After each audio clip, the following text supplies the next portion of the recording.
আসসালামু আলাইকুম। Advanced learning একাডেমির পক্ষ থেকে সবাইকে জানাই অনেক অনেক শুভেচ্ছা ও অভিনন্দন।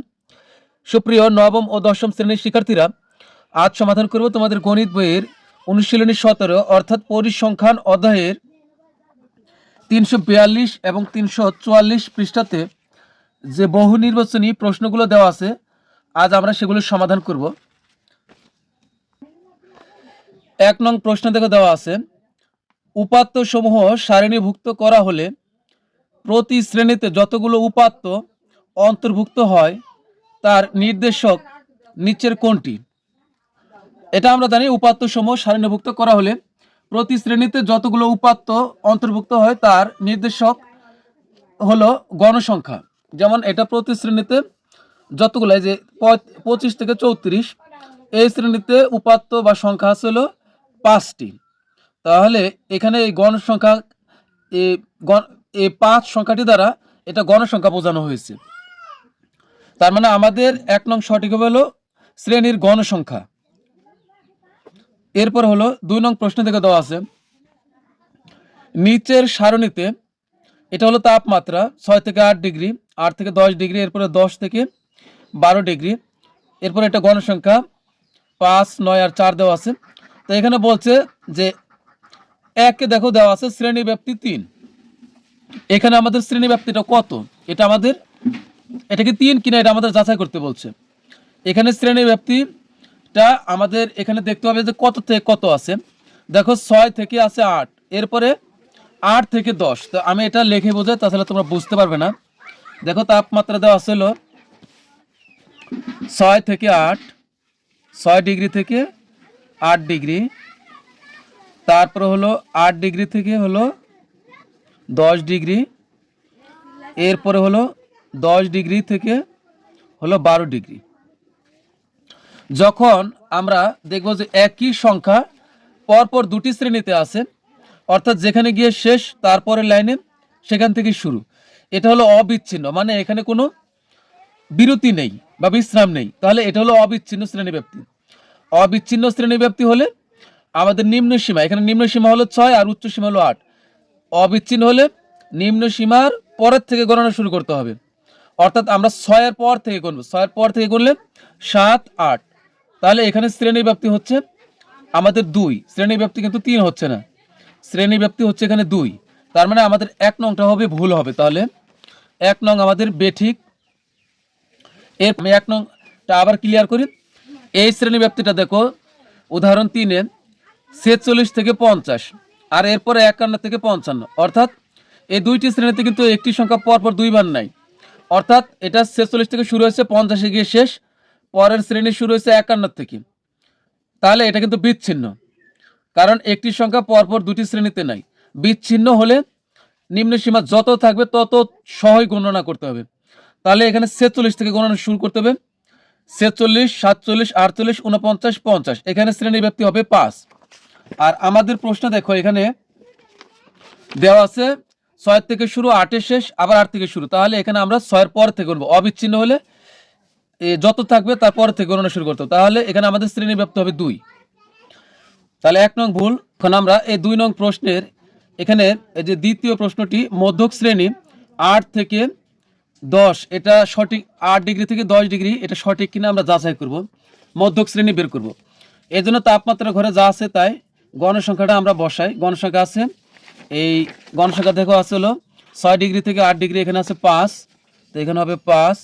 তারপর হলো 8 ডিগ্রি থেকে 10 ডিগ্রি, এখানে আছে 9, তো 9। এখানে পাশাপাশি ছিল, আমরা লাইন বাই লাইন করেছি, তুমি চাইলে পাশাপাশিও লিখতে পারো, সমস্যা নেই।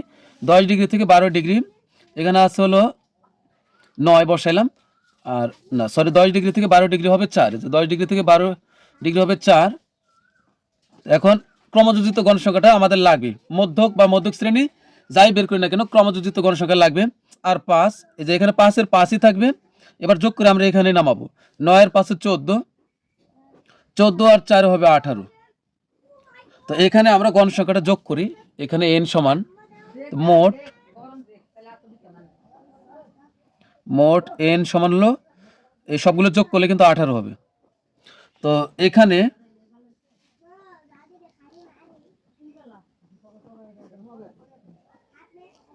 এন সমান হলো 18।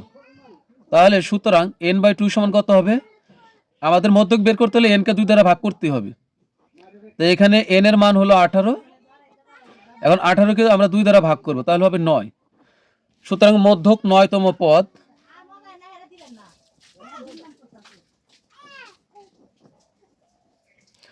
মধ্যক 9তম পদ যার অবস্থান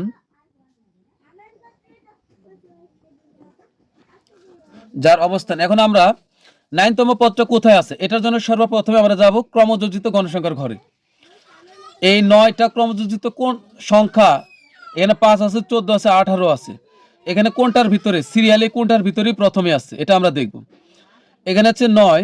দেখো শুরু থেকে যদি আমরা দেখি এই 5-এর ভিতরে কিন্তু 9 নাই। এর পরের ধাপটাই আছে 14, এই 14-এর ভিতরেই 9 আছে। অথবা তুমি এটাও ধরতে পারো যে এখানে পঞ্চম পদ, এখানে 5টি পদ আছে, আর এরপরে এখানে 5, এখানে প্রথম শ্রেণীতে 5টি পদ আছে, আর এরপরে শ্রেণী যদি 9 যোগ করি গণসংখ্যা, তাহলে 9 আর 5 14, অর্থাৎ 5 থেকে 14 পর্যন্ত পদ এই পর্যন্তের ভিতরে আছে। তাহলে এখানে সহজ ভাষায় আমি দেখব শুরু থেকে এখানে 9টা কার ভিতরে আছে? 9টা কিন্তু 14-এর ভিতরে আছে। তাহলে ক্রমযোজিত গণসংখ্যা থেকে এদিকে আমরা বাম দিকে এই শ্রেণীতে চলে যাব, শ্রেণী ব্যাপ্তি বা তাপমাত্রা ঘরে। তাহলে এই 8 আর 10ই হবে শ্রেণী, এই মধ্যক শ্রেণী। তাহলে মধ্যক 9তম পদ যার অবস্থান হচ্ছে 8 ডিগ্রি থেকে হলো 10 ডিগ্রি এই শ্রেণীতে।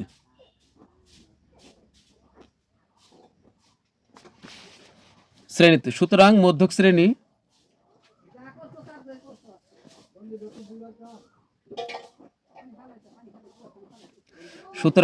শ্রেণী হলো 8 ডিগ্রি থেকে 10 ডিগ্রি। এরপরে 3 নম্বরটা দেখো, তাপমাত্রা, তার মানে 2 নং আমাদের সঠিক 8 ডিগ্রি থেকে 10 ডিগ্রি। এখানে 3 নঙ্গে বলছে যে তাপমাত্রা অবিচ্ছিন্ন চলক। হ্যাঁ, তাপমাত্রা অবিচ্ছিন্ন চলক কেন? এখানে দেখো যে শ্রেণী ব্যাপ্তিটা দেওয়া আছে 6 থেকে 8 ডিগ্রি, আবার 8 ডিগ্রি থেকে শুরু হচ্ছে 10 ডিগ্রি, অর্থাৎ এখানে কিন্তু অবিচ্ছিন্ন আছে। শুধুমাত্র এই উদাহরণের জন্য নয়, তুমি বিষয়টা বোঝার চেষ্টা করো। এখানে যেমন বিচ্ছিন্ন হয় নাই, অবিচ্ছিন্ন অবস্থায় আছে, তাপমাত্রাও কিন্তু হুট করে বেড়ে যায় না। 31 ধরো যে থাকলো 31 ডিগ্রি, তারপরে একটু বাড়লে 31, একটু গরম হইতে হইতে আর একটু বাড়ে, তারপরে 31.2 ডিগ্রি থেকে আবার 31.3 ডিগ্রি, একটু একটু বাড়তে, একটু একটু করে বাড়ে, হুট করে কিন্তু বেড়ে যায় না। হুট করে বাড়া অর্থ হলো বিচ্ছিন্ন, মানে হয়তো 30 ডিগ্রি ছিল, হুট করে 33 ডিগ্রি হয়ে গেছে, না, এভাবে সম্ভব না। তাপমাত্রা একটা নির্দিষ্ট মাত্রায় যাওয়ার পর কি হয়, আস্তে আস্তে গরম হইতে হইতে তাপমাত্রাটা ধীরে ধীরে বাড়ে। তার মানে এটা অবিচ্ছিন্ন, তার মানে তাপমাত্রা অবিচ্ছিন্ন চলক, এটা সঠিক। তার মানে 2 আর 3 নং হবে সঠিক। তাহলে আমাদের এখানে 2 আর 3 গ নং হবে সঠিক। 3 নং প্রশ্ন থেকে দেওয়া আছে উপাত্তের ক্ষেত্রে প্রচুরক কেন্দ্রীয় প্রবণতার পরিমাপ। হ্যাঁ, আমরা জানি কেন্দ্রীয় প্রবণতার পরিমাপ হলো 3টি, গড়, মধ্যক এবং প্রচুরক। তার মানে উপাত্তের ক্ষেত্রে প্রচুরক কেন্দ্রীয় প্রবণতার পরিমাপ, এই কথাটি সঠিক। তাহলে 1 সঠিক। 2 সবচেয়ে বেশিবার উপস্থাপিত মান। হ্যাঁ, যে উপাত্তগুলো দেওয়া থাকে আমরা যখন এই তথ্য উপাত্তে বা পরিসংখ্যানের অঙ্ক করি, যে উপাত্তটা সবচেয়ে বেশি পরিমাণে দেওয়া থাকে সেটা হলো কি, এই যে এখানে এগুলো কি উপাত্ত, তো এগুলোর ভিতরে যে উপাত্তটা সবচেয়ে বেশিবার থাকবে ওটা হবে কি প্রচুরক। তার মানে এটা সঠিক, সবচেয়ে বেশিবার উপস্থাপিত মান এটা প্রচুরক। প্রচুরক মানে প্রচুর পরিমাণে বা বেশি পরিমাণে, অর্থাৎ যে সংখ্যাটি সবচেয়ে বেশিবার থাকবে সেটা হলো প্রচুরক। 3 নঙে বলছে যে সব ক্ষেত্রে অনন্য নাও হতে পারে, অর্থাৎ প্রচুরক যে সবসময় যতগুলো সংখ্যা দেওয়া থাকবে তার ভিতরে একটি সংখ্যাই প্রচুরক হতে পারে তা কিন্তু নয়। 2টা সংখ্যাও প্রচুরক হতে পারে। ধরো যতগুলো সংখ্যা দেওয়া আছে এর ভিতরে 30 আছে ধরো যে 2 বার, আবার 45 আছে 2 বার, তাহলে 30 45 দুইটাই প্রচুরক হবে। আবার এমন হতে পারে একটি সংখ্যা প্রচুরক হতে পারে যে সংখ্যাটি সবচেয়ে বেশি বার আছে। আবার এমনও হতে পারে প্রচুরক নাও থাকতে পারে, অর্থাৎ এখানে যতগুলো সংখ্যা দেওয়া আছে প্রত্যেকটি সংখ্যা একবার করে থাকতে পারে, সেক্ষেত্রে কিন্তু প্রচুরক নাও হতে পারে। তার মানে আমাদের 3 নং সঠিক। 4 নং প্রশ্ন বলছে সারণীভুক্ত শ্রেণী বিন্যস্ত উপাত্তের সংখ্যা হলো n। মধ্যক শ্রেণীর নিম্ন সীমা l, মধ্যক শ্রেণীর পূর্ববর্তী শ্রেণীর ক্রমযোজিত গণসংখ্যা fc, মধ্যক শ্রেণীর গণসংখ্যা fm এবং শ্রেণী ব্যাপ্তি h। এই তথ্যের আলোকে নিচের কোনটি মধ্যক নির্ণয়ের সূত্র? তো এখানে আমাদের এটা মুখস্থই রাখতে হবে যে মধ্যকের সূত্র হলো l plus n/2 minus fc into h/fm। তো এটা হলো আমাদের ক নং। এটা বোঝার কিছুই নাই, সরাসরি আমাদের এই সূত্রটি আগে মুখস্থ করতে হবে, এরপরে কার মান কি এটা আমরা পরে মুখস্থ করব। সর্বপ্রথমে আগে আমাদের এই সূত্র মুখস্থ করতে হবে, l plus n/2 minus fc into h/fm। তো এখানে সারণীভুক্ত শ্রেণী বিন্যস্ত উপাত্তের সংখ্যা হলো n। এই যে যেমন এটা দেখো, এখানে এটা কিন্তু সারণীভুক্ত করা হয়েছে। এখানে যে গণসংখ্যা আমরা পাইছি এই গণসংখ্যার সমষ্টি এটাকে কি আমরা n দ্বারা প্রকাশ করি, আর বাদ বাকিগুলো এই মধ্যকের অন্যান্য উপাদান। তো এরপরে আমরা এখানে তাহলে আমাদের ক নং হবে সঠিক অ্যান্সার। তো এরপর আমরা সমাধান করব হলো 44 পৃষ্ঠার অঙ্কগুলো। 44 পৃষ্ঠাতে দেখো দেওয়া আছে পরিসংখ্যানের অবিন্যস্ত উপাত্তসমূহ মানের ক্রম অনুসারে সাজালে উপাত্তসমূহ মাঝামাঝি কোনো মানের কাছে পুঞ্জীভূত হয়। উপাত্তের এই প্রবণতাকে কি বলা হয়? তো এটা হলো আমরা জানি এটা হলো কেন্দ্রীয় প্রবণতা। উপাত্তের এই প্রবণতাকে বলা হয় কেন্দ্রীয় প্রবণতা। তারপর হলো আয়তলেখ অঙ্কন করতে কি দরকার হয়?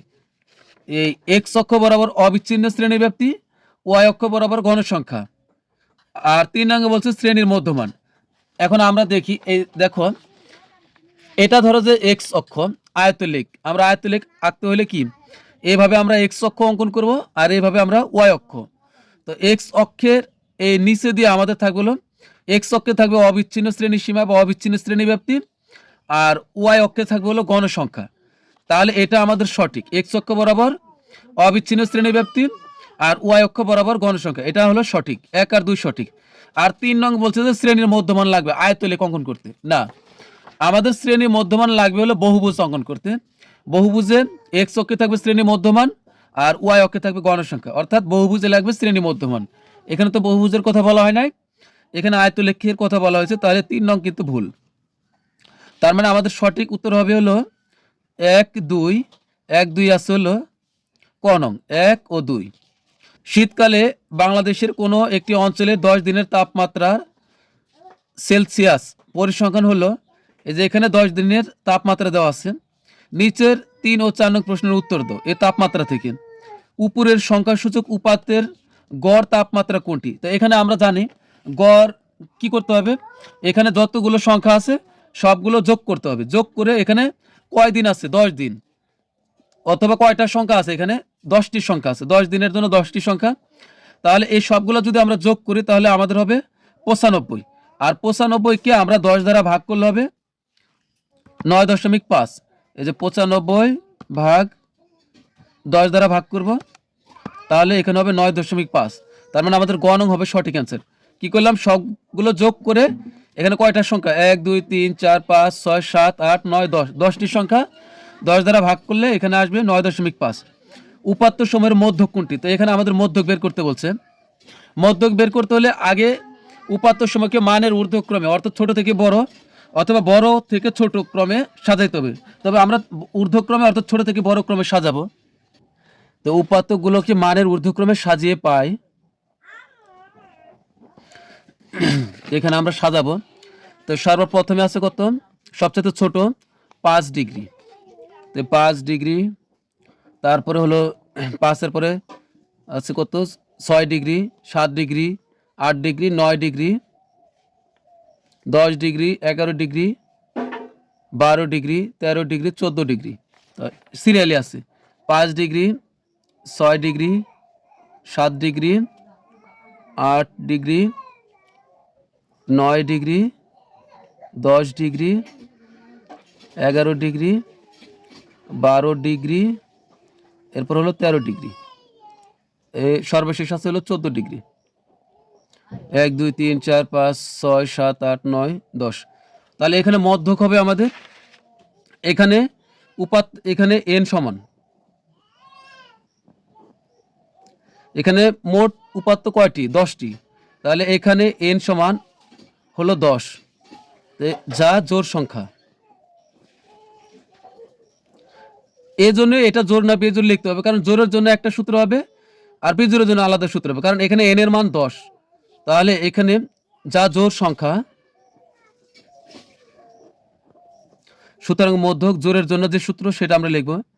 সুতরাং মধ্যক n/2 তম পদ প্লাস n/2 প্লাস 1 তম পদ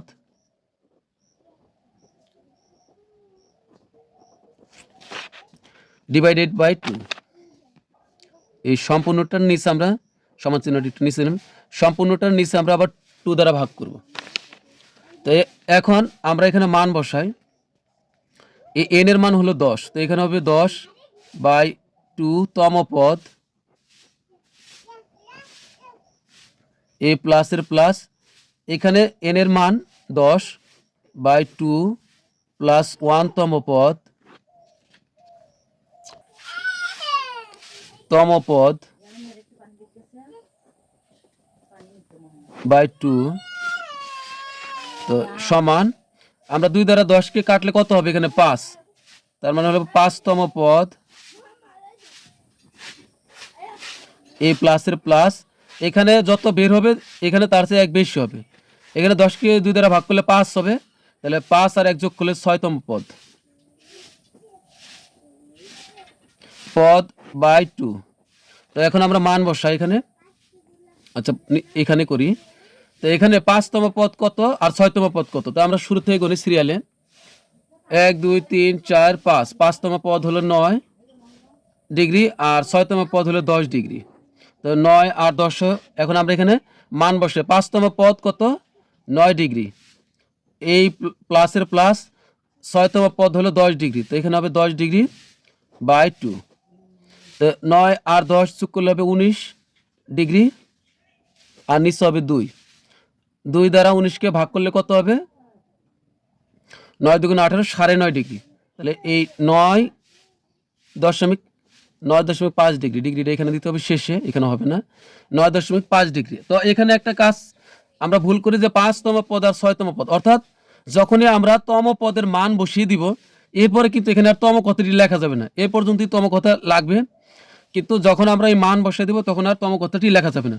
তার মানে হবে 9.5 ডিগ্রি। তার মানে আমাদের ক নং হলো সঠিক অ্যান্সার। তো প্রিয় শিক্ষার্থীরা, আজকের মতো আমাদের ক্লাস এখানেই শেষ। সবাই ভালো থাকবে, সুস্থ থাকবে, আল্লাহ হাফেজ।